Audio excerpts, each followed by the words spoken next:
서로 어떤 문제가 생겼을 때 양보하고 서로 간에 해결하고 하면 법이 필요 없겠죠. 그런데 양보하지 않고 내 권리를 찾고 할 때 어떻게 해결해 줄 것인가라는 부분들을 생각을 할 때 법은 이렇게 하는 것이 공평하다라는 점을 만들기 위해서 최소한으로 규율해 놓고 있습니다. 만약에 법이 사회적으로 먼저 앞서서 규율한다라고 하면 쉽게 얘기하면 민주주의와 공산주의처럼 이념의 문제가 발생할 수 있겠죠. 통제와 규율이 되기 때문입니다. 이 친구가 러시아 쪽인데 친구들이 계속 놀림을 받다 보니까 너무 스트레스를 받아서 그런 집단 폭행을 당하고 추락한 사건인데 이 경우에서도 실제로 학교에서도 벌어지는 일입니다. 학교 폭력이 학교 안에서만 이루어지는 것이 아니라 점점 밖으로 드러나서 법원 쪽으로 나오고 있어요.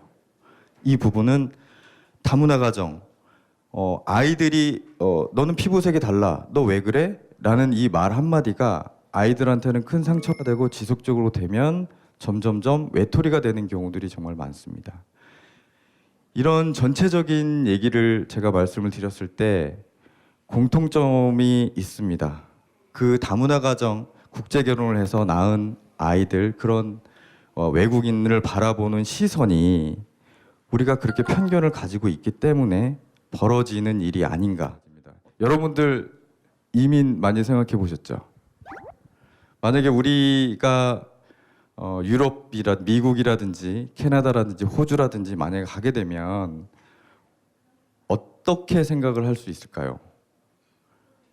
그쪽으로 가게 되면 똑같은 상황에 처해 있을 거라는 생각이 하게 됩니다. 저도 다문화 가정을 바라보는 시각에 있어서 우리가 좀 마음을 열고 이 부분들에서 똑같다라는 생각을 가지고 같이 한다라고 하면 그 부분에 있어서는 어쨌든 그 분들도 마음을 열고 저희한테 같이 어우러져서 살아갈 수 있는 바탕이 된다고 생각해요.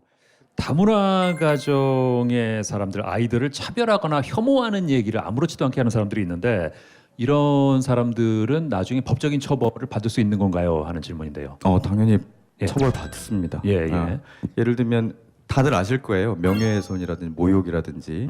요즘에 아이들은 사이버 인스타그램이라든지 예. 카톡이라든지 요즘 아이들은 자기네들끼리 단체 카톡으로 계속 주고받더라고요. 예. 그래서 이 부분 그런 카톡에 어떤 아이를 비하하는 발언을 하거나 예. 그러면 그거에 대해서 처벌을 받습니다.